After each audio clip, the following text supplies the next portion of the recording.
Bonjour à toutes et à tous. Bienvenue sur KTV, Kwezi FM, le 106.9 pour ce temps de parole, toujours en direct à la radio et à la télévision. On les a reçus il y a à peu près un mois pour faire un point sur nos réserves en eau.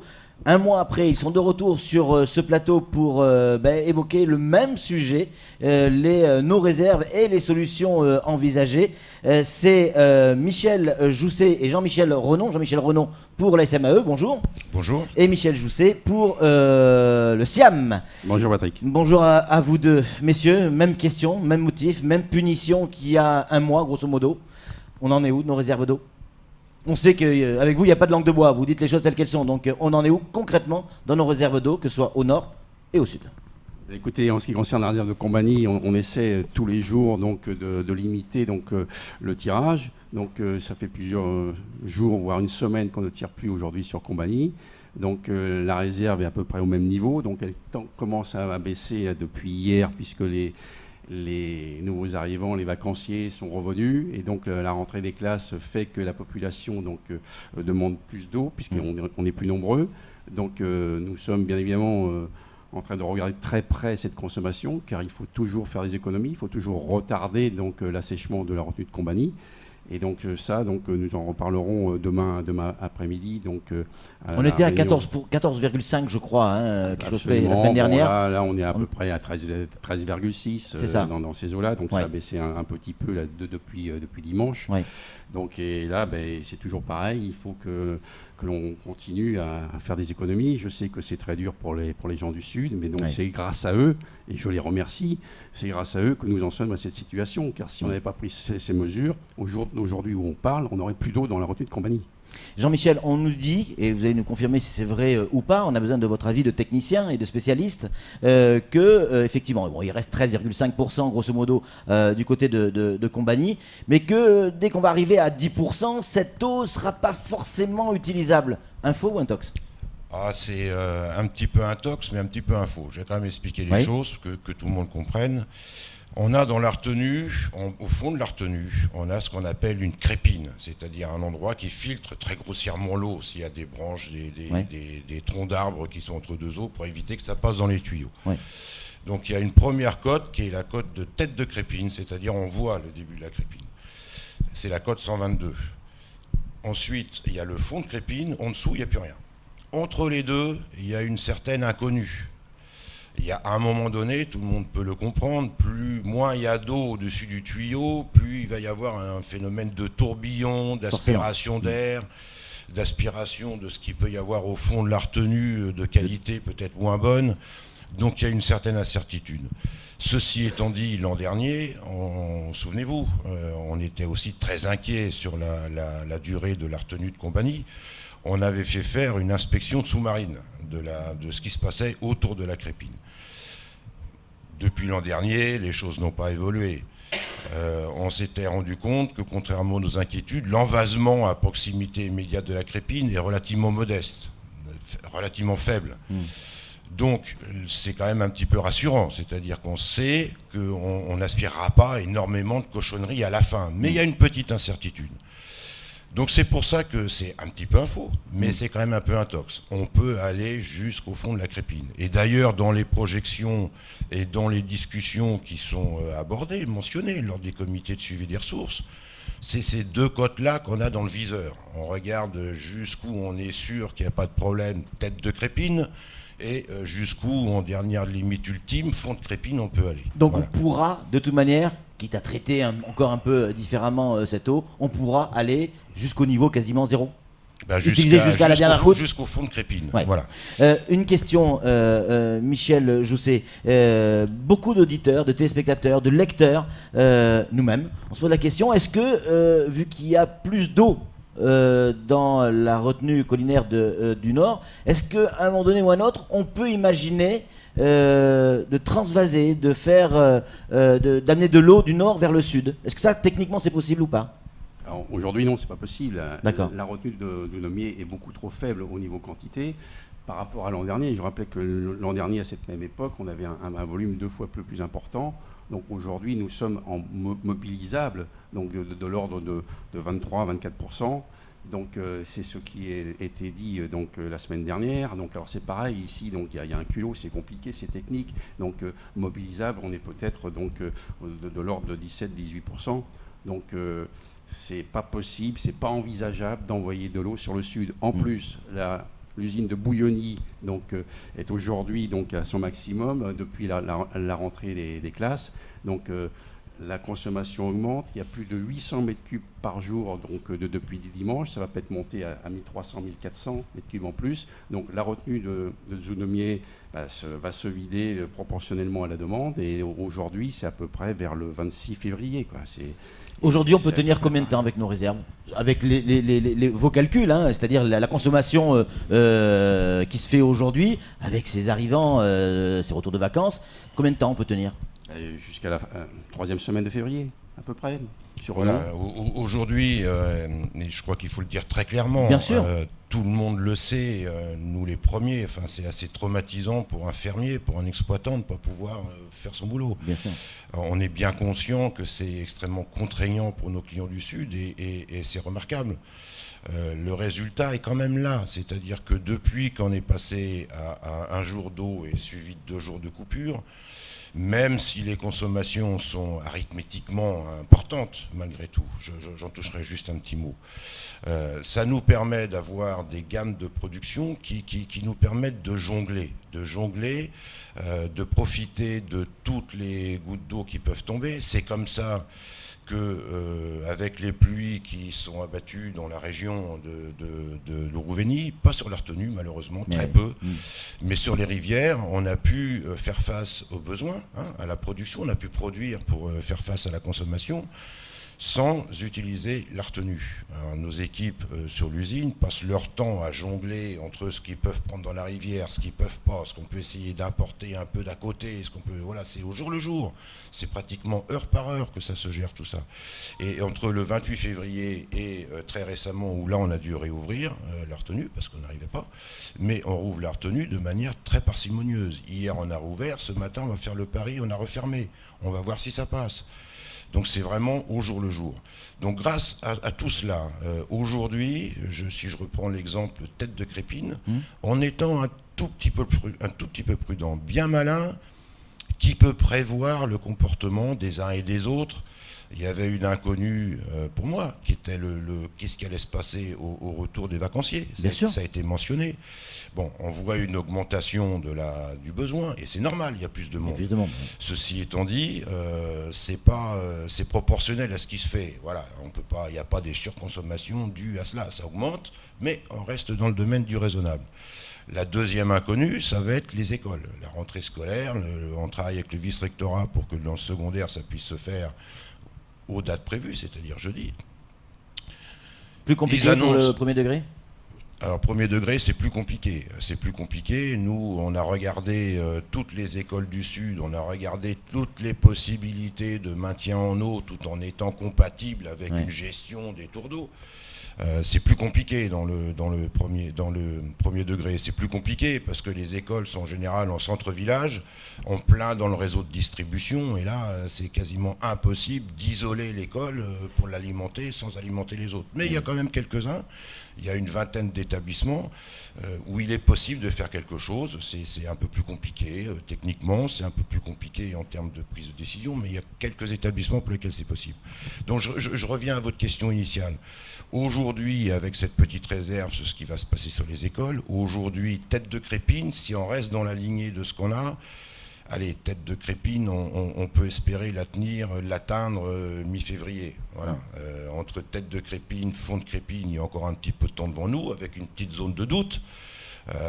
En gros, il nous reste un mois pour espérer qu'il pleuve sur ces retenues. Et chaque goutte qui va tomber va compter de toute manière. Exactement. Va retarder, on peut gagner quelques jours à chaque fois. Exactement. Ouais, c'est pour ça que malgré tout, c'est pas très agréable et pas très confortable, mais je ne peux que donner ce message. Ouais. Tous ensemble, continuons à gérer de manière parcimonieuse cette réserve. Elle est là. Samuel Bocher, le rédacteur en chef de France Mayotte Matin. Une question à vous poser, messieurs. Oui, question un petit peu technique. Chaque jour, dans France Mayotte, on diffuse les tours d'eau réactualisés. Et hier, donc c'est pour aujourd'hui en tout cas, les villages de Mrona-Béja, Passikeli et Mbouini nous informent les usagers de ces villages que les consommations sont toujours au-dessus des capacités de forage. En conséquence, la distribution a lieu de 7h à 17h. Qu'est-ce qui se passe du côté de Kanikeli, Passikeli, Mrona-Béja ? Écoutez, c'est très simple. La production journalière est de l'ordre de 230 mètres cubes jour. Donc le forage ne fait que 195-200 mètres cubes. Il manque 30 mètres cubes. Donc on a déjà informé la population comme quoi il fallait essayer de faire des économies sur 30 mètres cubes d'eau par jour pour pouvoir laisser le forage donc alimenter le réservoir et éviter les coupures. Ça paraît pas énorme, 30 mètres cubes. Non, justement. C'est ça paraît pas... Exactement. Alors donc aujourd'hui on n'y arrive pas. On n'y arrive pas et c'est pour cette raison donc on est obligé de faire les coupures et les coupures je crois c'est de 7h à 17h. 17h, c'est ça. Mais depuis le début des tours d'eau, dans la région de Kanikeli, à chaque fois les communiqués expliquent bien que la consommation y est plus importante qu'ailleurs, que c'est un petit peu les mauvais élèves des tours d'eau du Sud. Oh, je dirais peut-être pas tout à fait que c'est les mauvais élèves, mais c'est des choses qui se voient plus parce que on a bien évidemment cherché à profiter au maximum des forages qui sont disponibles dans le sud. Il y avait celui de Mrona-Béja. Donc évidemment, pour préserver la retenue, on a isolé cette zone qui n'est alimentée que par le forage, avec ce qu'a rappelé M. Jousset à l'instant, une petite inadéquation entre les besoins et la capacité du forage. Ceci étant dit, ça se voit que effectivement il y a un petit effort à faire qui visiblement n'est pas tout à fait au rendez-vous, mais ça se voit. C'est pareil ailleurs. Je vais être tout simple. Il s'engage, et c'est assez humain me semble-t-il comme réaction. Maintenant, ça atteint des proportions, on pourrait en discuter, mais à partir du moment où je sais que je risque d'être embêté, je vais chercher à me préserver, je vais chercher à faire du stock. Et donc, quand on remet en eau, il y a des grosses consommations qui épuisent le réservoir et on rentre là-dedans. Ailleurs, je vais vous dire, c'est à peu près du même niveau et c'est relativement simple. Retenez le chiffre de 6000 m3 jour, à peu près, là que l'on a maintenant, en ce moment. 6000 m3 jour pour alimenter très sommairement un tiers du Sud. Pour 3 jours, je multiplie par 3, ça fait 3 x 6, 18 000 m3 jour. Point. En consommation normale, c'est 10-12 000 m3 jour au maximum. La différence, elle est où ? La différence, elle est qu'on perd un peu de volume en remplissant les réseaux, parce qu'à chaque fois, ça a tiré. Mais l'essentiel n'est pas là. Et la différence, je pense que chacun peut, dans son analyse, se poser la question. Voilà. Messieurs, il nous reste 4 minutes. Et Dieu sait que cette question revient souvent. Il y a peu de temps, les femmes leaders sont venues à la SMAE et se posent un certain nombre de questions. Elles disent clairement que on a tous un compteur d'eau. Quand on ouvre le robinet, on paye l'eau. Qui va payer la facture de ces rampes d'eau qui sont mises à disposition du grand public, cette eau gratuite a priori pour le grand public. Qui va payer cette eau ? Écoutez, c'est une décision qu'on abordera au comité syndical dans les prochaines semaines, dans les 2 mois à venir, quand on aura, j'espère, réglé la crise au plus vite. Et puis nous décidons, nous reviendrons vous donner l'information sur cette éventuelle décision. D'accord. Pour l'instant, la décision n'est pas encore prise. D'accord. On peut imaginer on peut imaginer que ce ne soit pas ceux qui ont un compteur qui payent l'eau pour tout le monde, ou ça peut être le cas. Je ne peux pas vous en dire plus. Donc il faut qu'on se réunisse et qu'on en parle entre tous les partenaires. Bien sûr. Petite question du même tonneau, excusez-moi, parce que c'est vraiment dans le même cas. Quand on ouvre, quand il y a une remise en service, il y a beaucoup d'eau que l'on doit jeter, elle n'est pas potable. Donc, est-ce que les gens se posent la question de savoir aussi, est-ce qu'ils vont payer pour cette eau non potable et souillée qu'ils doivent déverser ? Alors, je voudrais juste compléter sur la question des familles leaders. Je réponds à votre question. Je les ai reçues également. Elles sont venues me voir. On vient vous voir, monsieur le directeur de la SMAE, parce qu'on sait que la SMAE elle fait ce qu'elle veut au niveau de l'eau. Non, la SMAE ne fait pas ce qu'elle veut, elle fait ce qu'elle peut.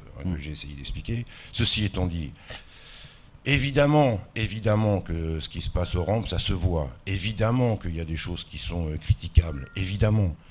Il y aura toujours des gens qui vont abuser, et toujours, comme partout, dans le monde. Comme partout. Ceci étant dit, retenons les enjeux. Les rampes, c'est 150 m3 jour. La totalité des 34 rampes qui sont mises dans le sud, pour l'accès à l'eau potable, c'est 150 m3 jour. D'accord ? Dans le réseau, on met 6000 m3 jour. Okay ? Donc, quand bien même, il y a des choses choquantes que je critique, que je ne conteste pas. c'est pas la consommation des rampes qui va assécher la retenue. Sans faire de vilain jeu de mots, c'est une goutte d'eau. Voilà, faut être clair. Alors pour répondre à votre question, ça a été dit, et je profite de la question pour le redire. L'eau du réseau chez les gens, il faut la considérer comme une eau courante et non une eau potable. La potabilité de l'eau ne peut être garantie. Donc effectivement, la première eau, elle peut servir. S'il est un petit peu trop, vous la mettez de côté, vous faites la lessive avec, vous faites des choses. Si vous voulez la consommer parce que vous ne voulez pas aller aux rampes ou vous n'avez pas d'autres sources d'eau potable, comme le préconisent les RES, comme on le reprend dans nos bulletins que vous relayez très régulièrement, il faut la faire bouillir pendant 5 minutes, il faut la mettre dans un récipient hermétique, la conserver. Donc il n'y a pas à gaspiller de l'eau en disant je vais la mettre en l'air parce que j'attends qu'elle soit potable. Non, par principe, elle n'est pas potable. Ceci étant dit, j'en profite pour quand même dire qu'on fait tout ce qu'il faut pour qu'on évite de dégrader. L'ARS surveille la situation aussi, parce que ma préoccupation, très clairement, c'est le coup d'après. C'est quand on va dire maintenant on rétablit le service, il ne va pas falloir qu'en mettre 3 semaines pour purger les réseaux. Jean-Michel, la question de Samuel, c'est est-ce que cette eau que l'on fait couler parce qu'elle est d'une couleur bizarroïde, est-ce que cette eau-là, on va la payer ? Écoutez, comme l'a dit M. Jousset, il y a des choses qui se discutent à un autre niveau. Ceci étant dit, sur le principe, je n'ose pas imaginer, alors peut-être que ce sera décidé comme ça, mais je n'ose pas imaginer, ne serait-ce que par souci d'équité, entre quelqu'un qui fait attention et quelqu'un qui ne fait pas attention.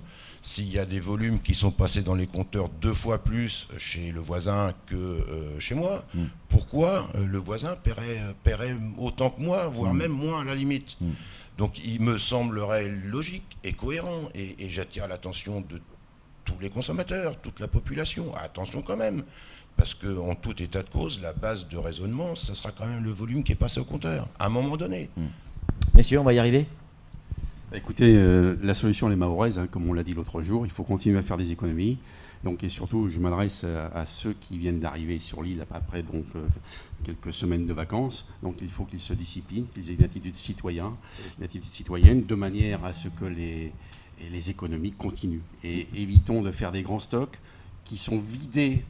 On le sait maintenant, ils sont vidés quand l'eau arrive, donc c'est un peu du gaspillage. Donc essayons de limiter les stocks, de faire vraiment ce qu'on a besoin dans la journée, et on y arrivera. La solution d'urgence, elle est mahoraise, c'est-à-dire elle est citoyenne, mais la solution de demain, elle est entre les mains de qui ? De l'État ? Aujourd'hui ? De l'Europe ? Alors écoutez, c'est un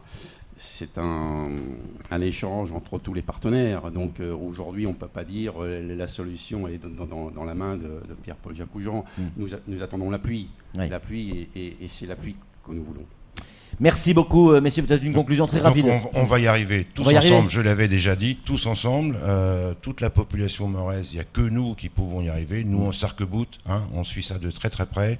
Et je vais éviter de faire l'erreur de la dernière fois. Pour toute information sur les tours d'eau, faites le 02 69 61 11 42, tapez option 3. Il y aura quelqu'un pour vous répondre. Messieurs, on se lance un défi.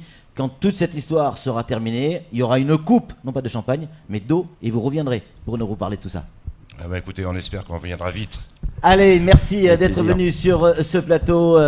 Oui, on y croit, on va continuer à faire des efforts parce qu'on n'a pas le choix pour le moment. Allez, c'est tout pour ce temps de parole. Tout de suite, la suite de nos programmes.